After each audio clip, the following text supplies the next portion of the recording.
मैं डॉक्टर महेश भारती आज आपको जानकारी देंगे कि भोजन किस ढंग से ह्यूमन बॉडी में डाइजेस्ट होता है और ये प्रक्रिया पूरे 4 घंटे में कंप्लीट होता है।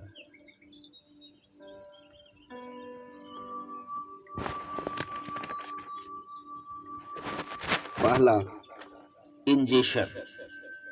इसमें भोजन हमारे मुख द्वार में आता है और दूसरा स्टेप, डाइजेशन।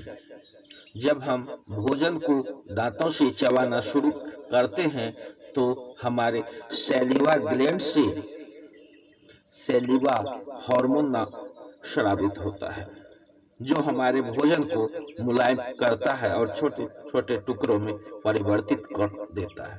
सैलिवा हमारे भोजन से स्टार्च और कार्बोहाइड्रेट को शुगर के रूप में परिवर्तित कर देता है। उसके बाद वह ग्रास नली की ओर अग्रसित हो जाता है और फूड पाइप के माध्यम से हमारा भोजन जो है स्टोमेक में चला आता है, जहां भोजन 3 घंटे तक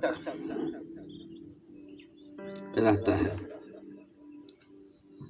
स्टोमेक की दीवार में जो वाल होते हैं उसे हम ग्लांस कहते हैं। वह हाइड्रोक्सिड, पेप्सिन और मिक्वस होता है जिसे गैस्ट्रिक जूस प्रोड्यूस करते हैं और ये तीनों हार्मोन उसी में पाए जाते हैं। यहाँ पर मेन काम पेप्सिन का होता है जो फूड को प्रोटीन में डाइजेस्ट करके छोटे छोटे टुकड़ों में परिवर्तित करता है।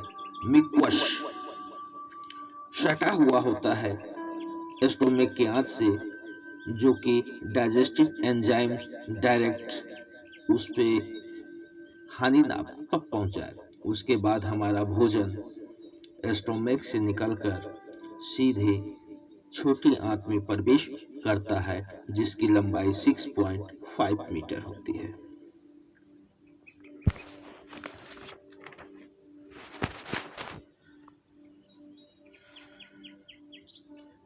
जबकि छोटी आंत से सटा हुआ लीवर और पैंक्रियाज होता है। लीवर से एक हार्मोन स्रावित होता है जिसे हम बाइल्स कहते हैं, जो लीवर में गोल ब्लैडर में स्टोर रहता है। बाइल्स जो होता है वह एल्कलाइन होता है और हमारे भोजन को छोटे छोटे टुकड़ों में जो बदला हुआ होता है उसके अंदर से फैट को निकालने का काम करता है, क्योंकि उसके अंदर एल्कलाइन होता है। एल्कलाइन के रूप में ये पूरा काम करता है, क्योंकि पैंक्रियाज से स्मॉल इंटेस्टाइन में पैंक्रेटिक जूस निकलता है और ये पैंक्रेटिक जूस एमाइलेज, ट्रिप्सिन और लाइपेज होते हैं। एमाइलेज स्टार्च और कार्बोहाइड्रेट को तोड़ने का काम करता है और ट्रिप्सिन प्रोटीन को और लिपेज फैट को, जो कॉम्प्लेक्स कार्बोहाइड्रेट को ग्लूकोज में और प्रोटीन को एमिनो एसिड में और फैट को ग्लिसरॉल में परिवर्तित करता है। तीसरा स्टेप होता है एब्जॉर्बेशन। ब्लड में ये प्रोडक्ट तीसरे चरण में आता है जिसे हम एब्जॉर्बेशन कहते हैं। स्मॉल इंटेस्टाइन में छोटे छोटे वाल होते हैं जिसे बिल कहते हैं और बिल को एब्जॉर्ब करते हैं क्योंकि ये ब्लड वैक्यूल से जुड़े हुए होते हैं। चौथा होता है एसिमिलेशन।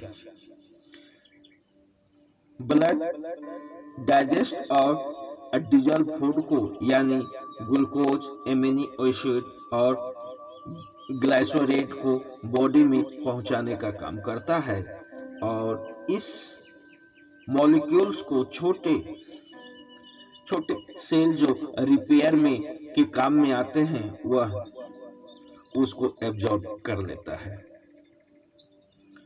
बाकी जो शेष बच जाते हैं वह लीवर के माध्यम से ग्लाइकोजन के रूप में एब्जॉर्ब होते हैं और बॉडी को जब जब इसकी आवश्यकता होती है उसे मिल जाती है। पांचवा स्टेप होता है इंजेक्शन। जो भोजन पच नहीं पाते हैं वह बड़ी आंत में आने के बाद उसके अंदर मौजूद पोषक तत्व को एब्जॉर्ब कर लिया जाता है। ये प्रक्रिया 4 घंटे की होती है हमारे बॉडी में। इसी को हम पाचन अभिक्रिया कहते हैं। और इसी के साथ नमस्कार।